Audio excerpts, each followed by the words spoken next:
Hello,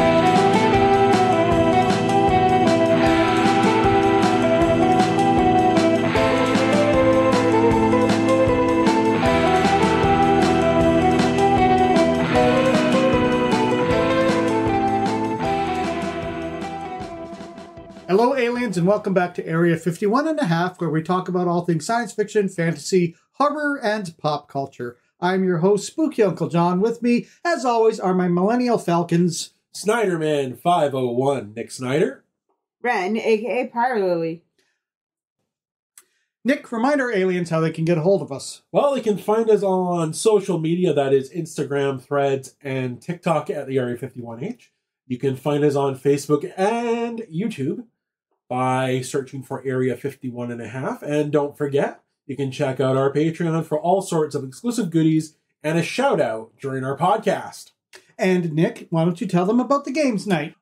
We're now deep into February and we've been seeing some gloomy weather recently. But you know what helps beat those winter blues? A good old-fashioned game night. Every Monday night, Area 51 and a half will be hosting Games Night at the Danny's from 4 to close right here in St. Thomas, Ontario. Everybody's talking about it. We've had some really great turnout, and we're excited to see our aliens or anyone else who comes out for the night. Entry is, of course, free with purchase of food, but that's not all. Half-price nachos and matzo sticks are a go. Also, make sure to check out the potato puffs. They are to die for. So come out for a night of fun and frivolity and join us for a game. St. Thomas Danny's is located at 417 Wellington Street at the Elgin Centre. Well, Falcons, what a week I had. As we know from the last podcast, I was talking about being cast as a background performer for Prodigal Father. I can't talk too much about it because of confidentiality issues, but I have made the final cut, so I get to do the background. So congratulations! So I had to drive to Toronto for a costume fitting. Now, let me tell you something. The experience of the costume fitting itself was fabulous. Really enjoyed the costumers, got to watch the process. I got there 2 hours early. I walk into Netflix Studios and I'm stupid early. I'm sorry, I am stupid early. The reason I was so stupid early is because I didn't know how long it was going to take. I didn't know if there was going to be traffic jams. I didn't know where I was going.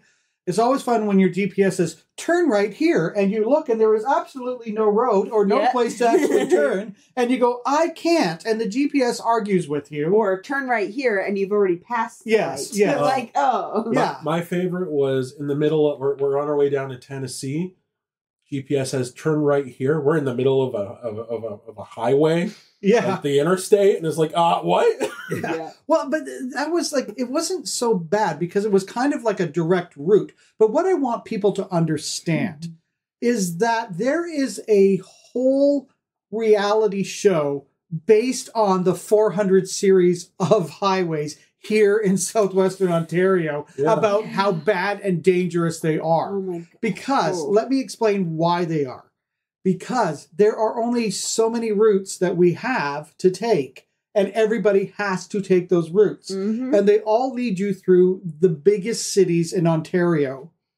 And it's congested, and people drive like maniacs, and don't even get me started. Well, the thing is, it's you might be able to translate this for us into miles per hour, but the speed limit is supposed to be 100 kilometers per hour.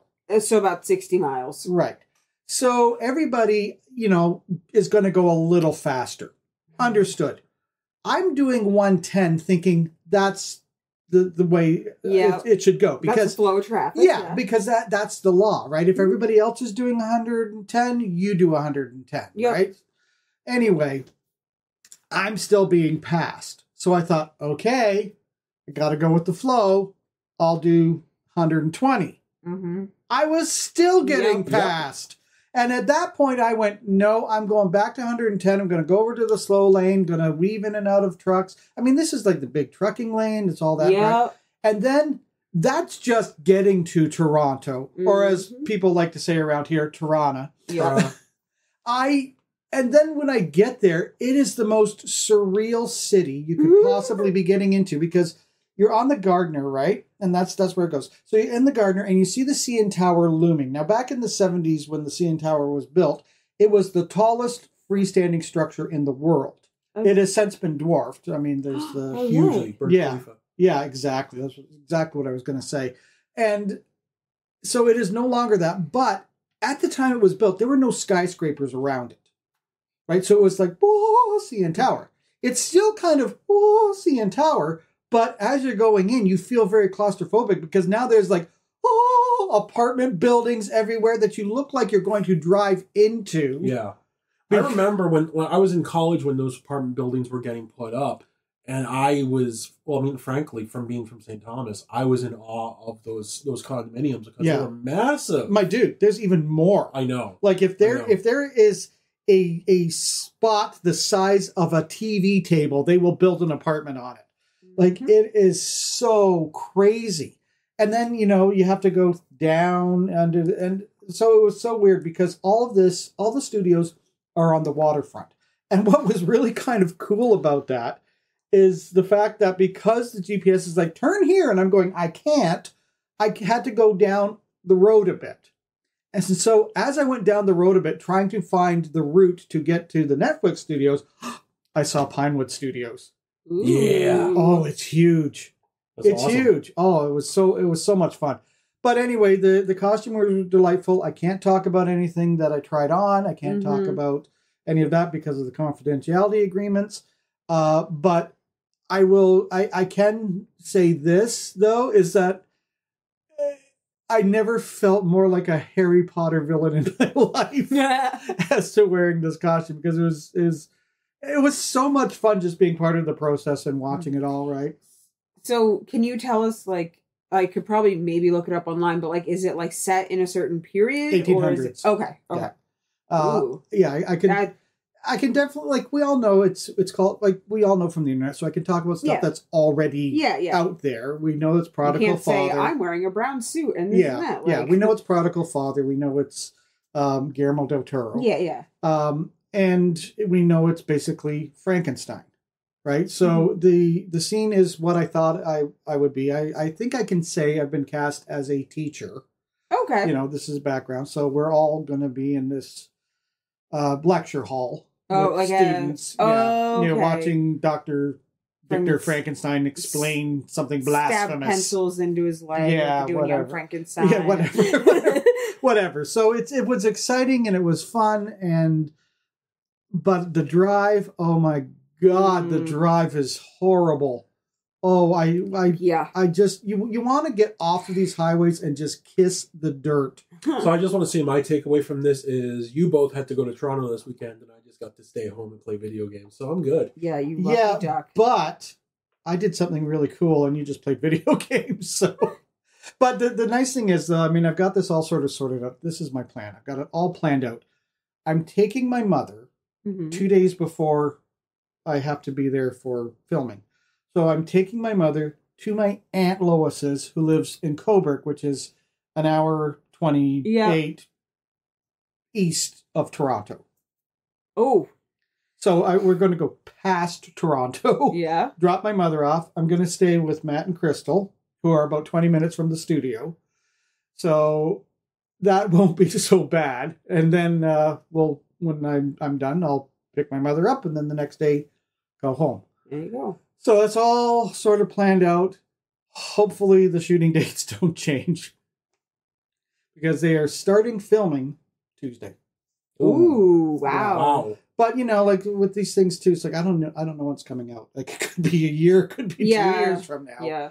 So anyway, that's what I got to do. Updates. So yay! That's awesome. It was so nice to be. You'll hopefully share information as you can. As I can. Yes. It was so much fun to be in a professional studio. Yeah. It really was.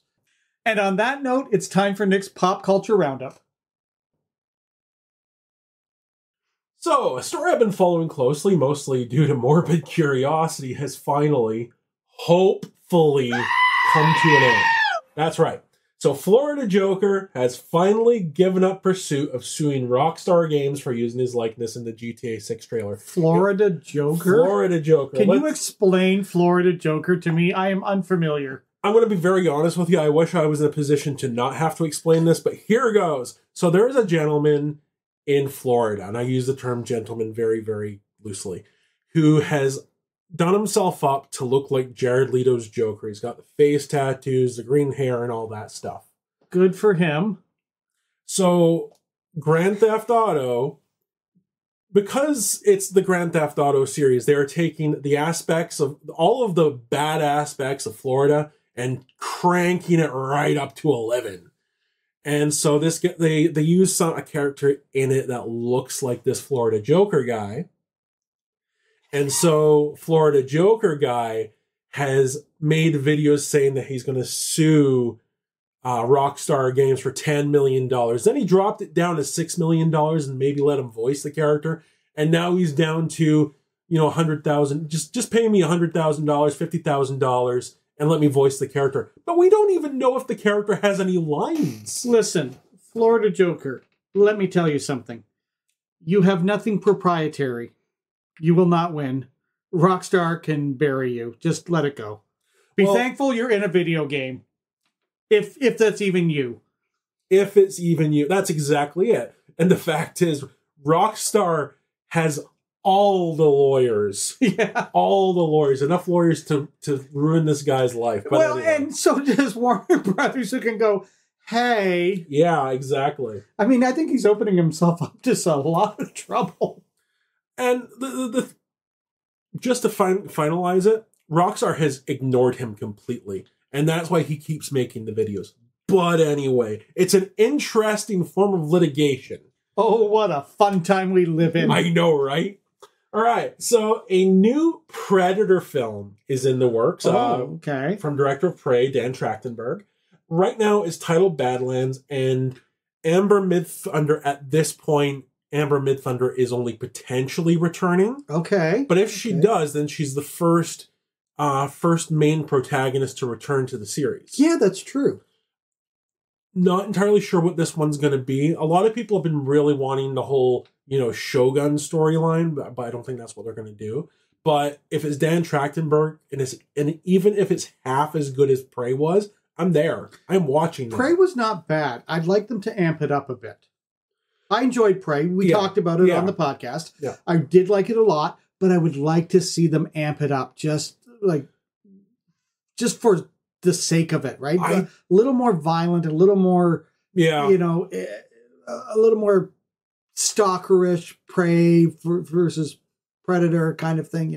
I'd really like to see that, like lean into it. Yeah, I agree with that. Like the first two Predator movies were gutturally violent. Yeah, they were brutal and they were fun to watch. And again, I really liked Prey, but it would have been nice to get that same level of brutality. And give us a Jesse Ventura line that is still quoted today. I ain't got time to bleed. Give us something like that. He has a couple of good lines in that movie, but anyway. And finally, the cast of Marvel's Fantastic Four has been confirmed in a neat little graphic that Marvel released. As previously mentioned, Pedro Pascal will be playing Reed Richards. We have Vanessa Kirby of The Crown fame. She played Princess Diana in The Crown. She'll be playing Sue Storm. Eben Moss Bacharach from The Bear will be Ben Grimm. And Joseph Quinn, Eddie from Stranger Things, I'm happy with that, will be Johnny Storm, the Human Torch. It's an interesting cast. I'm excited to see where they go. I love Pedro Pascal. I'm sure he'll do well as Reed Richards. I'm really interested in seeing where Quinn goes with Johnny Storm because he can go the same way that Luke Evans went. Right. Playing that cocky youth and all that stuff. Yeah, it's interesting. I honestly think with all of the Marvel properties, the Fantastic Four is probably the most difficult to cast because there's just a certain look and a certain style that the Fantastic Four has, so it makes it casting interesting and difficult. I think the strength of the first two movies was that they had a really good cast. The scripts weren't great, but the casting was. See, I never really had any problems with those movies because at its core, those movies were a bit campy, and at its core, Fantastic Four is a little bit campy, a little bit silly. I'll tell you where I had the problem with the original Fantastic Four. First of all, Michael Chiklis as Ben Grimm was fantastic. Yeah. Fantastic. They were Fantastic Four. But the basic storyline offended me to the core. You have one of the most iconic, badass Marvel villains in Doctor Doom, and his whole motivation, the whole reason he's doing his dickery, the whole thing is, Reed just stole my girl. I'm just like, no, I'm sorry. This is just not good storytelling. Great cast, not great storytelling. The Rise of the Silver Surfer, slightly better, but I just give us a good Fantastic Four movie. I don't care who you cast. Just give us a good script. You know, they're talking about, allegedly they're casting Silver Surfer for this movie as well. Well, there you go. And Doug people, Jones. well, Doug Jones. But that's the thing. People are like, well, who could they get to play the Silver Surfer? I don't know. The guy that played him the last time there was a Silver Surfer, he was pretty good. Maybe let him talk this time. Well, he did talk. No, it was Someone else's voice. oh my god, Lawrence Fishburne was the voice of the Silver Surfer, but Doug Jones was the body. Yeah. No, I mean let Doug Jones do the voice. Oh, I see what you're saying. Okay. Yeah. Okay. But yeah, that's, and another neat thing is it's the first time and I'm only bringing this up because the religion is an important aspect to the character, but it's the first time a Jewish actor is playing Ben Grimm, which is cool. Very cool. You got that representation there. Not as important to the character as, say, Daredevil, but still a central aspect of who he is. But you forgot the most important news. Kirby! No. Oh. The new Deadpool trailer dropped. You know, okay, in the graphic, we see Kirby the robot, so I'm excited for that. Yeah, I'd like Kirby the robot. Okay. Okay, right off the bat, John Mulaney as the voice of Kirby to me would be amazing, but that's me. Yeah, okay, we missed I missed the trailer for Deadpool. So, and I did that kind of purposely because I knew one of you was going to bring it up. So, that trailer killed me. That trailer had me on the floor, and I loved it from start to finish. You know, I just love the breaking of the fourth wall. Oh my god! Oh, no. There's no shattered it. Yeah, there's no breaking this time. He has a wrecking ball, and he's left. You can see like the 20th Century Fox sign is there in the background, broken. Yeah, it is. Yeah. I am so excited for it. I will be there opening night. Nobody can stop me. Oh no, absolutely. We were definitely going to go because I mean, let's face it. You look at all these superhero movies from 20 years on, right? There have been different Supermen. There have been different Batman. There have been different Spider-Men. Mm-hmm. There have been different Hulks. Yep. There's only been one Wolverine, and that is Hugh Jackman. Yep. Yeah. Technically, there's only been one Deadpool. Too. I know, but I mean, hey, he's going on 4 movies, 4 out of 4, and he's the only Deadpool. Yeah. You're doing pretty well. But you know, like I Hugh can't Jackman, wait to see how Ryan Reynolds and Hugh Jackman riff together. It's gonna be brilliant. I'm and in the iconic yellow and blue. Mm-hmm. I'm so excited for that.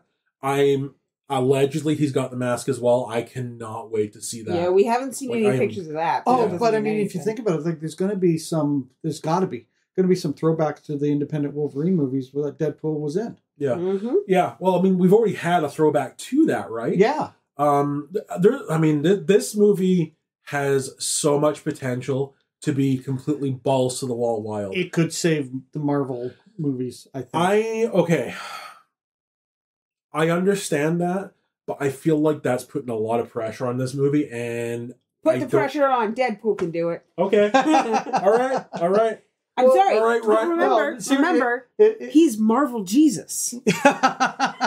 if anyone can do it, Marvel Jesus. Yeah, look, if Deadpool and Wolverine can't save it, then just give it up. Then sorry, Marvel. I don't know what to say. Yeah. Okay, you know what? Yeah, fair. If Wolverine and Deadpool can't do it, Yeah, you're right. And I think we're going to see a lot of very fun cameos in this film. Oh, I hope so. Like this is going to this'll be the multiversal film that I wanted Doctor Strange to be. There is a video, a reel, if you will, of, and it's an old reel, of a dude jumping on a trampoline that has a thin layer of ice. You've probably seen it. So And satisfying. yeah, because it's in slow-mo and it shatters and you see it all crack and everything like that. I feel like Deadpool and Wolverine is that whole thing where it's like the multiverse is now boom. Yeah. Just if they don't shatter it. And let's look at it. The TVA is in this thing. Mm-hmm. Like this is it's gonna be a good. I haven't like. There's no way it can't be a good movie. Ryan Reynolds and Hugh Jackman alone are going to make this watchable. But And I like it because, like, yeah, with all the other, say, you know, all the other ones, it's like, okay, we just ignore the old stuff, you know, the stuff that was made by the previous studios and move on with the new things. With Deadpool, you can't do that. You literally have to drag him in because he's going to mention it no matter what. So you might as well play along and, like, pretend that you know what he's talking about with the TVA. And that's just, like, the only way that I could think of them doing it was literally drag him over from one to the other. It makes me wonder if Loki's going to show up. very well could. And it makes me wonder if Deadpool's going to make really off-key comments towards Miss Minutes. Probably. Yeah. Well, I think we're excited for it. Yeah. Okay. Definitely excited for it. With that, it is time for our main topic. And aliens, we are talking about, I think, one of the biggest properties that the millennials have had that they are excited for, and that is Avatar: The Last Airbender. Yeah. Yeah. Now, I got to be honest. My first foray into Avatar: The Last Airbender was quite unfortunate. It was the live action movie. Because when these cartoons came out to your generation, I was a full-fledged adult doing work and other things. And there were a lot of adults that they were like, oh, whatever, it's for kids. Don't worry about it. Well, it's not so much that we were like, oh, it's for kids, don't worry about it. It's that we were doing adult things. Yeah. I was helping, I was doing a lot of theater. I was dating. I was looking for the future Mrs. Allen, which never showed up. TV was not a thing. I was looking after my grandmother. I was working. I'd come home from work and, shower off the day and get it. So, I mean, I just was not into it like you guys are. I'm aware of it. So this is going to be an education for me. So for me, it came out when I was 20, and I just looked at it. Oh, this is some dumb kids cartoon. I don't want to watch this crap. It wasn't until I was in my late 20s when I had Zipper. Right. And Zipper was a kid, and I'm like, okay, I'm looking for something to watch with this kid that isn't going to kill my brain like Booba or Yoga Bagab or any crap like that. Oh. Hey, you leave Zaboomafoo out of this. You will get slapped. So Avatar was on Netflix, and I put it on, and I fell in love with these characters. I loved the show. It was beautifully written. The arcs were great. I love the animation, like the animation style, but the design of the world and all of the world building that goes into it, beautiful. Now, it's actually not anime, but it's based on anime? Yeah, it's anime based. Yeah. So my first experience with it was I wanted to watch it when it first came out, but because it used the term Avatar, one of my parents thought that it might be disrespectful to the religions that actually have Avatar beliefs and like the reincarnations and stuff. So I didn't get to watch it. Right. But then when they announced Legend of Korra, I binge watched all of Avatar. Like I sat down and just knocked this thing out as fast as I possibly could, which is easy because they're half-an-hour episodes. Right. Mm-hmm. Loved it, absolutely adored it, and then as soon as Korra came out, I just went nuts over it. Right. I fell in love with it instantly, though. Like I've always kind of liked the characters, and I knew a bit about it, but I hadn't watched it until 2012. Right. So. Well, in preparation for this, I've actually watched a couple episodes. There you go. So I think it's really kind of a cool animated series. It's really good because it has like the aspect for children and it is animated, but a lot of the topics that they talk about, especially as the series goes on, Mhm. it's like, yeah, they're still child friendly, but it's like stuff that adults need to recognize. It's like to me, it's like a cartoon YA novel. Like, yes. Yeah, because it's made for a younger person, but it still has heavier themes for them to Yeah. deal Well, with. Yeah. like we were talking about some like political stuff a while ago, and I was sitting there at the table and I was just like, there is no war in Ba Sing Se. Yeah. My parents didn't understand it, but I got it's it right basically away. censorship Yeah. and keeping news and information from the citizens. Mhm. So it's like, yeah, there's so much stuff that it talks about. It's topical. Yeah. Yeah. Yeah. Yeah. And still is. Yeah, and this is the thing. Like, I realize that this is anime based Mhm. or inspired, but that's the thing with anime. It's like it is not really for kids necessarily. Like it goes all different genres, from horror to drama to Mhm. biopic, even. Yeah. And so it's this wonderful art form that I think the creators of it were very smart in taking that inspiration Yes. and basing it in that, because it has a familiarity to it. Yeah. Mhm. And that's kind of the thing with the world building, is that they lean very heavily into Asian influences, right? Yeah. And you see the different influences. I guess I shouldn't necessarily say Asian, because you have with the water tribes, it's kind of an Inuit inspiration. Yeah, it's their northern tribal things. Like you get here in Canada, there's the Inuit, there's the up in Lapland and Sweden and Finland and places Mhm. like that. There are the Sami people. So I mean, like, there's all kinds of cultures kind of brought in and represented there. And I really love the fact that it is earth, wind, fire, and water. Like, it's fantastic. Yeah. To have that kind of thing. And if I'm correct, you'll correct me if I'm not. The Avatar, the Airbender, he can do all of them. Yes. Yes. So the Avatar in their history and stuff is the one person that can control all of the elements Mhm. and is basically like a peacekeeper amongst Right. everyone.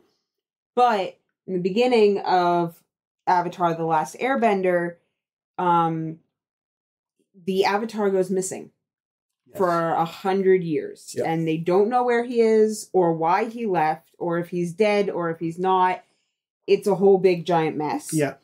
And so then Katara and Sokka, two water tribe siblings, find the Avatar, who he's from the Air Nomads, which makes him the last Airbender. Frozen in ice. Yes, Just like frozen- Captain America. Pretty much. Frozen in ice with his sky bison. Oh And- God, I love it. I worked with a girl. She had a big panel, a big white panel van, Yeah. but she had it done up to look like Appa. Oh my god. It was I have an awesome. alpha I'm a hat. terrible person. I thought you were going to say I worked with a girl who was an air bison. it was her van, Thank and it you. was so cool. And like every time I would pass her, I'd be like, "Yep, yep," and she'd say, "Yep, yep," back Yep, yep. because we got it back. We got it. That's what. Yeah. Just Anyway. thank you for that clarification. Oh, you're very welcome. Just try not to lead into it like that again. The last air bison. I love Appa though. Like, he is one of my favorite fantasy creatures of all time. I think he's brilliant. Kind of reminded me of Falcor a bit. Yeah, I can see that. I Mm. can understand that. I'm jacked to see him in the live action TV show. Like, I know we've seen him in the trailer, but I'm really hoping they let him show some personality Oh. at the. Why don't you guys talk about that? Talk Well- about the show that's coming out. Oh. Yeah, that's Yeah.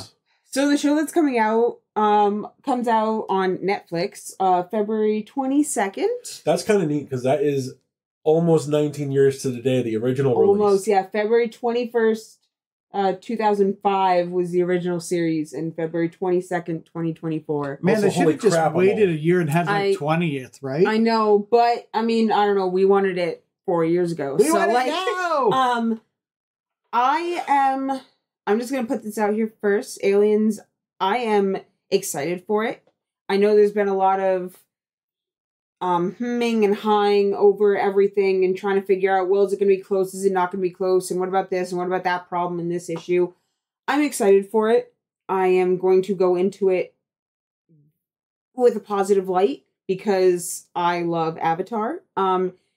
Yes, I've heard some of the differences. Like they've stretched out some of the main plots and like kind of made so it it's not a reboot. Yeah, they have one main plot in the cartoon series that they wouldn't be able to do in the live action because of how long it takes to film and edit. The kids age well past. So it makes sense, in my opinion, for them to be like, hey, we can't really it's supposed to happen in a year. They can't film 4 seasons in a year. That's impossible. It's the anointed one problem from Buffy. In Buffy, the second season of Buffy, the main villain was the Anointed One, who was a 12-year-old boy vampire. Yeah.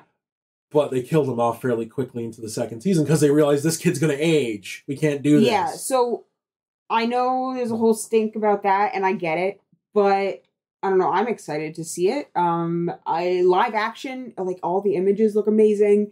The creation, like the costumes look incredible. I saw it on a big 85-inch TV at work, and I literally just stared at it for a minute and just had to watch the entire commercial. Because Can we just go to your work and watch the entire series? I mean, we probably could.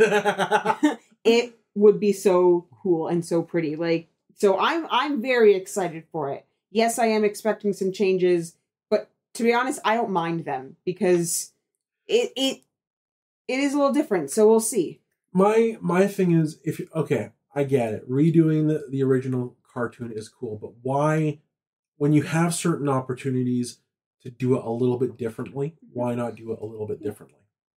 I think that's fine. Yeah, it's such a hard thing when you're doing a reboot or a remake or whatever, because you want all those notes that are there to the original that made the original so successful. Mm-hmm. At the same time, you don't want to just have a rehash of the original. But we've seen where reboots have been so unsuccessful, like Nightmare on Elm Street, Friday the 13th.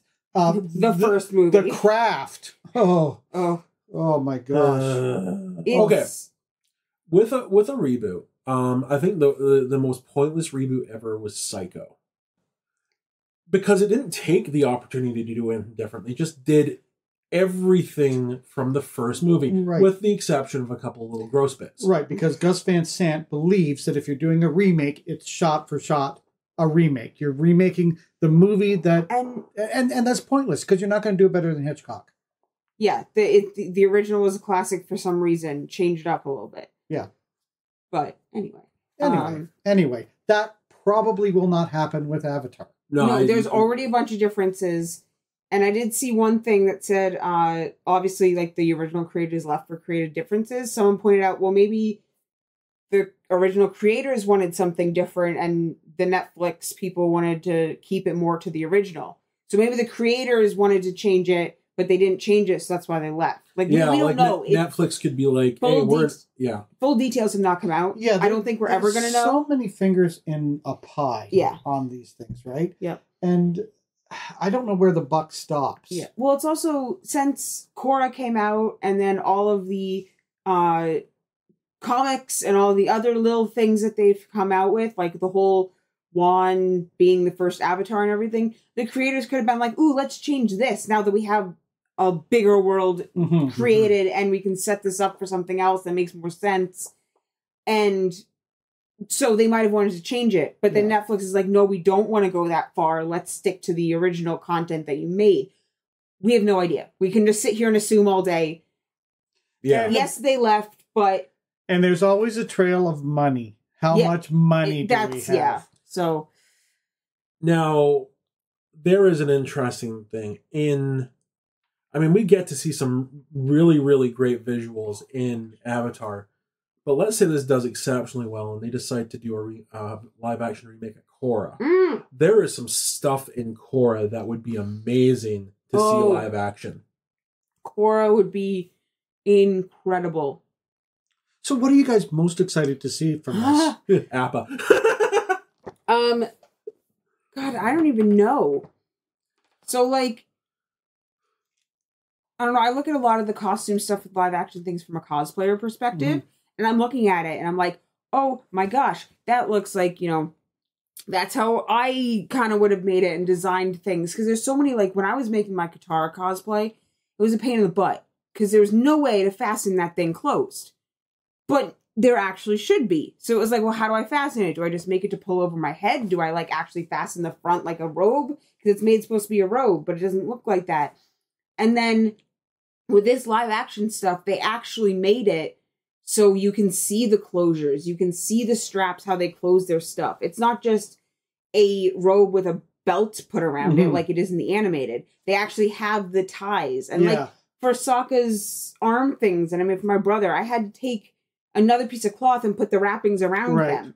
When in this, it's like, oh yeah, this is how... So from like the costume perspective, oh, it's amazing. I looked at the details and I'm just like, look at all that, like all the stuff that they had and all this, and like it looks so good. And like as much as we love Katara's hair loopies and like the bun in the back with the braid, that is so heavy. That would hurt your head for having your hair in that constantly. Right. So it's, I don't know, I'm very excited to see how they turn it into live action, because obviously animation's one thing and detail and like it's and having just gone through that process, I understand how painstaking it is too. Because they want it to look right. They don't want to disappoint fans. It has to look good on camera. It has to have all those little details that you'll probably never see or notice unless you're like right up close. But a sharp-eyed fan like yourself is going to sit there and go, no. So they really have to be on their game. It's so hard to take a 2D animator or even a 3D like cartoon of something and turn it into a thing that you need to wear on your body. And it's taken me, I'll admit, it's taken me years to be like, oh, I'm not going to get this cosplay exactly like how it is on screen, because that's drawn. And I still have trouble wrapping my mind around it. But I've gotten better. But like, I don't know, I'm really excited because now I'm like, well, now do I remake my Katara? I probably won't, because I do Korra more than Katara now. But it's going to be so tempting. It's going to be so tempting. One of the things, I'm excited to see App and all that. All of the creatures that they have, because all the creatures are amalgamations of two different animals, right? But one of the things I'm really looking forward to is the scene in live action, the relationship between Aang and Zuko play out, because their relationship is one of the driving forces of the show, and watching them go from bitter rivals to best friends is going to be one of the coolest things. Like, I'm just so looking forward to it. And I love Zuko. So, Nick, you mentioned this drama between two characters. Like there's that's kind of like the heart of it. Yeah. So tell us a little bit more about that. Well, it all comes down to like yin and yang, like polar opposites, right? And they even use that in the visuals with the fish in the end, at the end of the first season. The fish, the dragons. Yeah, a lot of the and I think Ren can talk to this a little bit more about a lot of what you see in the show is based off of like Taoism, Buddhism, stuff like that. And I know even the fighting styles were based off of, or the bending styles, were based off of actual fighting styles. Well, what are some of the fighting styles that the bending is based off of? So, like, there's videos on YouTube which are incredible to watch. So, like, water bending is based off of Tai Chi. So, it's very slow, fluid motions as if it was a river. The earth bending is Hung Gar, which is a lot of, like, stomping and, like, direct hits, as if you're, like, stomping at the earth, punching things. Fire bending is a northern Shaolin. So it's a lot of, from the videos that I've seen, a lot of kicks and a lot of like flips and stuff like that. The air bending is something called Bang Huazai. Sorry if I said it wrong. But it's very fluid. Right. You can still do like a punch or a hit. Right. But it's more with an open palm. And it's less of a, when I watch this stuff, it's less of like a hit to kill. It's more of a hit to just get them back and like wound, like Right. to knock them out. Kind of. Defensive almost. Yeah, defensive. Yeah, because I mean, airbending. There's a whole discussion about how dangerous airbending is, and it doesn't come up that much in the original Avatar series.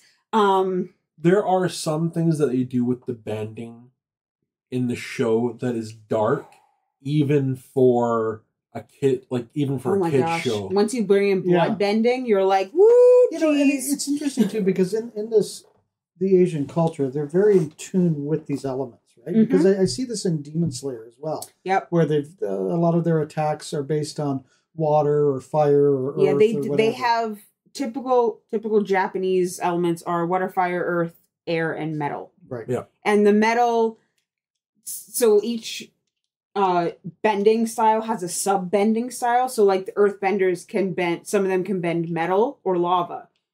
The water benders can bend blood Ooh. because of the water in the blood, And but they that's can only do it. creepy. They can only do it on certain conditions. So if there's a Right. full moon and only certain people can do it, it takes a dark twist. And then the firebenders can bend lightning. So they can either make or redirect lightning, which is something that one of the older characters teaches Oh my Zuko how god, to that's do. awesome. One of the things, It's incredible. just going back to the darkness of it, because I want to touch on airbending for a second. One of the things that you can do with airbending that is really dark is you could use it to suffocate someone.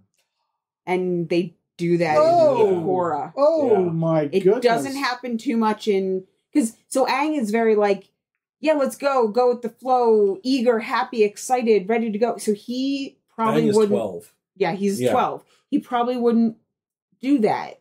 But later on in Korra, you see flashbacks, and Korra's just a darker. It's made Avatar, Legend of Korra, was made for basically the original Avatar fans Right. grown up, like Right. in their 20s, which Right, is yeah. what Korra is. So it does take a little bit of a darker, like more adult kind of path, but not that much. Like it's still No. kid friendly. Now, are the tribes vastly different too? Yes. Yeah. Even the southern versus the northern water tribes are very different. Like sorry, my memory's killing me right now. Katara comes from the southern tribe, right? Yes. Okay. Yeah, because we So- talked a little bit about the influence of Inuit and Saami. Yeah, and, so there's two different tribes of water. Mhm. The fire all has their own kind of area. The earth has their area, and the air have they're nomadic people. right. So they have different temples, but they kind of travel all around. Yeah, When but are they exist. based on actual cultures? Do you think, or Yeah, there are definitely influences. I Okay. wouldn't say based on, but but influence? Well, yeah. like, for example, in the Fire Nation, you can see the influence of Japanese and Thai cultures. Right. So like they have very like the imperial Japanese sort of like roofs Yeah. and buildings. Yeah, because But, what I yeah. remember from the live action movie that I saw is that there felt like there was almost, I think it was with the I'm going to say it wrong. Sorry, Yeah. forgive me. The wind benders, the Yeah. airbenders, right? Yeah, The airbenders. That it was almost like a Tibetan Yes. influence. So Yeah. they're based off of like the Tibetan monks, Right. So kind there's of. a lot of Hinduism, a lot of yeah, it's, Buddhism kind of stuff. Yes, it's very they're kind of look for the balance and so they're like the Tibetan Buddhist monks. Right. Fire Nation is very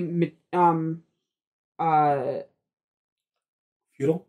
feudal. It has a lot of military. Oh, so almost Shogun-ish. Yeah, so Yeah. so it's based off of Imperial China and Japan. Right. And then Earth Kingdom is Imperial China with a lot of Korean influences. Like, so a lot of the clothing is like, you can look at it and be like, that's Korean That's traditional really cool. clothing. That is Yeah. really Yeah, cool. and then the Water Tribe is the Inuit kind of, like, Inuit's the default that everybody says. Yeah, But, like, yeah. there is, Yeah. so the Northern Russian, Canada, right. Lapland kind of Right. stuff. So with the southern Mongolian. A bit of it, yeah. with the southern versus the northern, with the southern you get kind of this kind of low peasant feel Right. from them, as where they get to the northern water tribe and they're more regal. They even have a deeper, more royal blue color coding. That is definitely Saumi. Yeah, they have the big cities. They have, like, part of it is that they have all the waterbenders. The Southern Right. Water Tribe does not have any except for Right. Katara. Right, because they're in like in a desert or something. They're right? they're in like Antarctic normal thing, and then North the Northern Water Tribe has all the big cities and Right. the ice fixtures and the princess and the leaders and they're always like that. That's just, I mean, Yeah. it's a little better in Korra, but they're still like the little tribes. So for a little bit of context, Korra kind of takes place in, in like what would be the late 1910s to early 1920s. It's diesel punk 1920s. Oh, go! They have cars and yeah, you My might- friend had me at Diesel Oh, Punk. it's incredible. I love the aesthetic of that. Sorry, I love Korra mostly because diesel punk. Oh, I love the it's the aesthetic of Diesel 20s. Punk. Oh, it's my so pretty. God, I'll I have to love show that. you pictures before Yes, you for leave. sure. But so Korra is the next avatar after Aang. Right. So Yeah. that's you can see the comparison. I between know the two it's places, huge, but- and I feel almost like I feel so lost in a way because there was so much great stuff that came out when I was probably around 30 doing Yeah. adult things, and it's such a shame that I don't know more about Pokemon and Oh, it's Airbender. It's and- okay. Avatar is on some streaming show, I'm sure. If Yeah, not, I- I think I have the stuff for it. I'm going to say this right now. I can get you caught up in Avatar, Pokemon. You're on your damn. Oh, no, you know what? No, on your damn self with that. yeah. Anyway, back to Avatar, which I have seen a few episodes of now. Thank There's- you. There's also some pretty good. I don't want to say these are like the first starters of a lot of the main characters, but like the voice actors. Okay, They've gone on and done a lot of, or a good amount of other things. so we've got some familiar voice actors. Yeah. Oh, so like, yeah. I know like Katara is Mae Whitman. Yeah. She's done Parenthood. She was in Scott Scott Pilgrim. Pilgrim. She She was was- in the Duff. She was April O'Neil in the 2012 Ninja Turtles She cartoon. was, yeah. Yeah, I see a name that I'm familiar with, Dante Basco, who was in Hook. Yeah, so he is huge, Rufio! huge on the Avatar scene. He actually runs a podcast Oh, nice. that's or I think it's still going. I'm not too sure. It's him and then the voice of Korra, and they talk about the episodes. Yeah. But so he comes out to every, like when he comes out to a con, there's people either it's like Zuko or Rufio. Take your pick. Yeah, Like yeah, that's yeah. what you're dressed as. And I see Mako. That's a name I'm Yeah. familiar with. So that one's actually really, it makes me a little sad, but in like a good way. So Mako was Uncle Iroh. And Uncle Iroh, I don't know if you saw him in the episodes. He's Zuko's uncle. He's like Yeah. old guy obsessed with tea. He loves Yeah. being calm. He's actually a crazy amazing general. But then he's like, no, I don't want to do that anymore. Yeah. So he's very calming. And yeah, so Mako, this is like one of his last things. And he died in July of 2006. Yeah. And then someone else took over. But they actually did a whole episode devoted to him called It Leaves from the Vine. Or it's basically like an Iroh day out. Yeah. And they follow Iroh and he goes and does a whole bunch of like stuff for his son that died in a war. And It that makes me cry.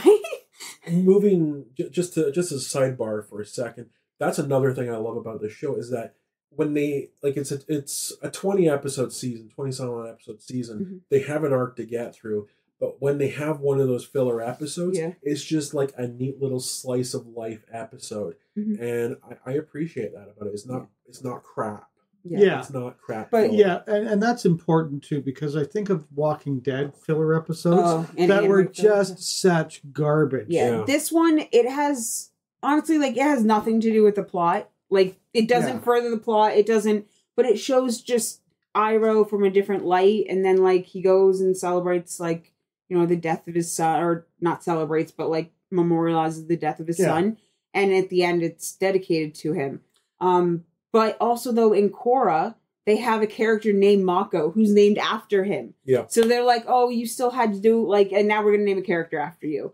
And I see Mark Hamill's on there. Mark Yeah. Hamill. So before we get into that, let's actually talk about some of the guest stars that are on the show.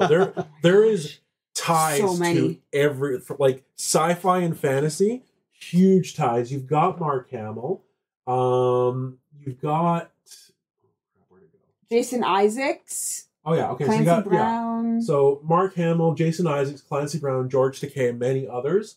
And to add to that, just moving away from voice actors for a second, it was also the current Star Wars creative head, Dave Filoni's original Stomping Grounds. Yeah. okay, He okay. directed several of the first So season he episodes. started, and that's honestly when I was like, who's this Dave guy? And I was like, oh, Avatar. Okay, well, he can't be that bad. Like, honestly, Who's that's, this Filoni fellow? I didn't know. And because it's me, Yeah. I have to mention this. There The is a Boulder. character called the Boulder, voiced by Mick Foley.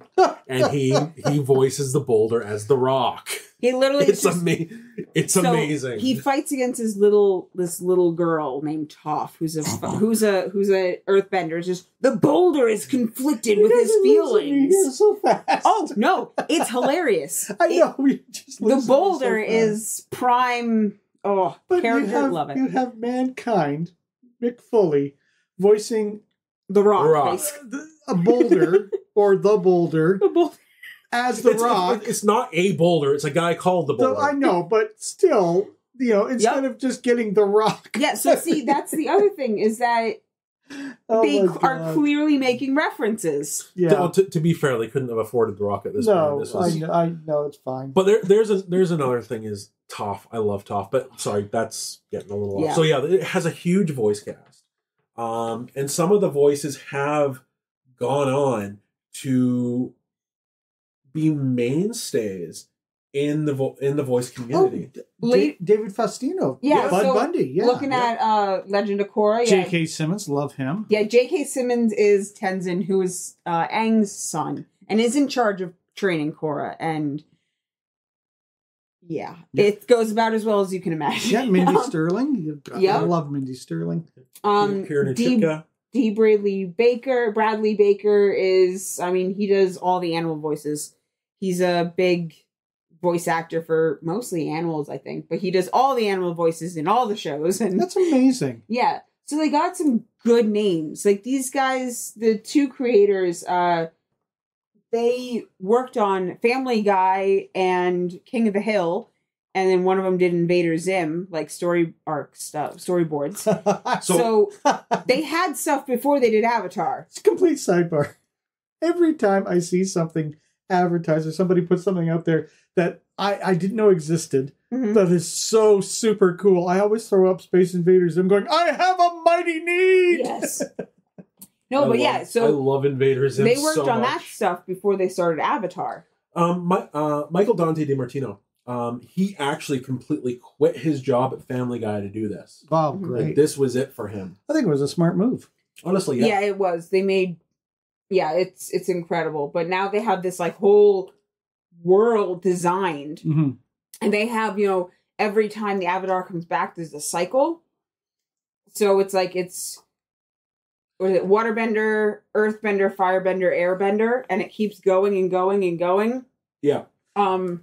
So there's so much detail that gets worked in, Right. but just story wise, How long is a cycle? it's however as long as they die. Is it Until like they is die. it like a year? Is it 2 years? Because No. because if it's 2 years, it's a bicycle. The cycle starts and ends. A cycle starts and ends when an avatar Is born born. Born. and dies. Right. So a And life then cycle. Yeah. Either in battle or whatever. But Or there's through old age and going to the wind. exactly. Yeah. And like so you see a lot of them in with Aang, because Aang's trying to look back and get advice, because he's like, I don't know what I'm doing. I'm 12. Like I shouldn't have to do this. So you see like the last fire avatar who helps him, the last earth avatar who's basically just like slaughter everybody, and it's like, Kyoshi, calm down, please. Shield yourself. Yeah, she's a bit feisty. But yeah, so then and then in Korra, Aang comes back to help Korra with her own stuff that goes on. But it's such a wholesome show in my Right, opinion. Like Yeah. it has two siblings, and then a bunch of just other people that they decide to grab together, and they have to learn their own stuff. Like Toph creates metal bending, Right. or unlocks metal bending to be able to free herself, and then she teaches a whole bunch of other metal benders how to be basically police force Right. Mhm. later on. So and refresh my memory. Who are the two siblings? So the siblings are Katara and Sokka. They're the water tribe. Right, people. and which is which? Katara's the girl. And Sokka's... Sokka's the boy. Because I remember just having watched, like I said, a couple episodes. Yeah. If I recall right, Sokka is not really... Yeah, he's not a bender. No, but he's not too sure about the Avatar. He has his doubts. Oh, right? he definitely has his doubts. And yeah, he not always has doubts, but for the first while, he's like, "You're not the Avatar. Like, I don't trust." And like he makes You're fun just of some Katara's... dude we found in ice, bruh. Like, exactly. Like he makes fun of Katara's bending all up until a certain point, and he just, I don't know. He's also like the comic relief for sure. Yeah, because he takes a leader role when he has to. Yeah, because it almost seemed to me like he was like, he's not the Avatar, bruh. And then like the Avatar's over there doing something very Avatar-ish. Yeah, and he's like, okay. that's kind of what happens. But that is one of the interesting things about all the main characters is that they have their starting point, and they do grow up. They do go through a change. Because Sokka goes from being he's always a smartass. He never stops that. But he goes from being a smartass teenager to being someone who can take control and can take leadership and rally people. Yeah. And that really becomes his power. Yeah, and one of the things I noticed too, now maybe I'm wrong and I hope I'm not, is it didn't seem like we had the tropes of a Mary Sue or a Marty Stew. Like they come by all this stuff very naturally, right? Yes. And like so they already have the power, or they are training for the power, or they meet up to it. So like there isn't just this wonderkind that all of a sudden is like, I can do this. So when they find Aang only knows how to airbend. Right. He needs to learn the others, and Katara becomes his teacher. But the problem is Katara is still learning. Right. And she has to learn on her own because she has no other waterbenders to learn from. But that's what I mean. It's like they are learning. They're not just like, like all of a sudden I've been bestowed with this power, so suddenly I know how to fight and can take a hit. Yeah. And even to a point, like, Aang is like, I don't want to fight. I don't want to learn the other ones. Like, if I just don't learn them, then it's not a big deal. Yeah. But, like, he kind of gets forced into it. So even though he has all the power of their world, and technically could, like, he shows up in a city and he's like, I'm the Avatar. And they're like, here's this gift and here's that gift. And oh my gosh, the Avatar is back. And, like, because that's the position that the Avatar has. But he... just because of how Aang is, he doesn't really want to do that. But also, he wouldn't use it. Like, even when you see the flashbacks in Korra, he doesn't abuse the power. Right. Yeah. If you deserve to have your bending taken away, he'll take away your bending, which is a power that only the Avatar has. But he doesn't do it willy nilly. Right. You have to have a reason, and you have to there's a trial system normally, and then if you still mess up, then. Right.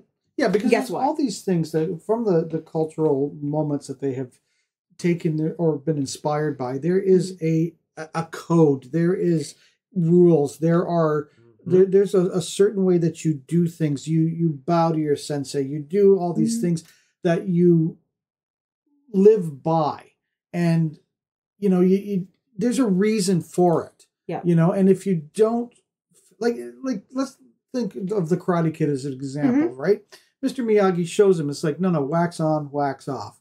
Paint the fence. And then, finally Danny gets upset and he's like, why are you having me do all this? He's like, well, show me. And he's like, boom, boom, boom, boom, boom. Yeah. Like, you have now learned karate. Yeah. And that's kind of what happens later on. So Aang has to kind of figure it out by himself. Yeah. Then he teaches his kids how to do airbending or waterbending, whatever they have. And Tenzin does that. Tenzin tries to do the old style stuff with Korra. Korra has nothing to do. She doesn't want the old style. She doesn't want the boring. She knows everything except for airbending. Right. Because she cannot get her mind wrapped around airbending. Because that's not against her personality. Yeah. Just like how firebending was against Aang's personality. So to get Korra to learn airbending, she has to go in and join basically this sports team with constant fighting. And then she learns airbending. And Tenzin's like, oh, I can't do what I wanted to do anymore. Like, my dad's teaching is all out the window. Right. But he embraces it. But that was kind of my point, right? It's like that it's step by step by step by step by step. It's not Yep. just automatic, like, I've imbued you with powers. Yeah. Now you know how to do all these Yeah. things and how to fight. And The most powerful state an avatar can be in is called the avatar state. And when Aang first hits the avatar state, complete mistake. Shouldn't have happened. Yeah. And it takes everything out of him, and he doesn't just recover from it. He's down for a while. right. It causes a problem. So he then has to work towards actually being able to hit that state again and control it. And it takes 2 seasons to do that. Mhm. See, that's what I've always liked about anime or anime-inspired properties, is the fact that there are always stakes, more so than you see in the typical Hollywood way of telling telling stories. You know, there's always that moment where they could very well lose. I think about Oh, yeah. I've been watching Demon Slayer, so I think about Demon Slayer, where in season 2 there was this character that was completely was supposed to be more powerful than the characters that were following, and he gets wasted by the villain. And you think, oh my god, this character existed for like that one season. But I mean, there are stakes in anime and these kind of stories. People can die and often do. Well, look And at, the story is like they give everything. They leave it all there on the table, and they barely survive. And now sometimes they survive in the most miraculous ways where you think they should have been dead. Like, Yeah. are you kidding me? But when I look at anime, I know those. Just leaving Avatar alone for a second, I know Asian storytellers are not afraid to traumatize their audience. no. Mhm. They revel in it. Oh, you remember when I saw Silent Voice, how it wrecked me? Well, It wrecked me. even leaving anime for a second, Train to Busan, like I mentioned Yeah. before, like that movie. Have you read like the stories from the Shinto belief? Yeah, some of them, yeah. Yeah. I haven't. Oh, it gets messed up. See, but that's the thing. It's like, I know that modernly we're a little bit afraid, and rightfully so, not to tread on somebody else's culture or misappropriate it. Mhm. But I still think that there's an opportunity for you to enjoy what the culture puts out, to observe what the culture puts out, to bring it into your soul and learn something from it. And Yeah, that's what celebrate it. Yeah, that's what Yeah. I love about these things, right? Is that you start to learn about other cultures. Like, I'm learning so much about the world from talking to people in different parts of the world that, first of all, as I've said, nothing is where I thought it was. Yeah. You know? But just to understand that culture a little bit better, you know, like, and the more you do that, the more you expand your view, the more you realize that maybe we need to change things here in North America a lot. Yeah. Honestly, I could literally sit and talk about Avatar for hours. I'm have sure you no could. idea. Avatar is, if I had like a focus thing, it would probably be Avatar. That or Star Wars. Oh no, I know a lot weird, like more in-depth Star Wars fans than I am, but Avatar would probably be my thing. But it's just they took all the inspirations from different cultures and did it and put them all not together. It was but respectful. They did a respectful job at it. Yeah. They obviously changed things for what they wanted, and they didn't do it perfectly because Yeah. that's not what they wanted. But they still did it in a respectful way. Mhm.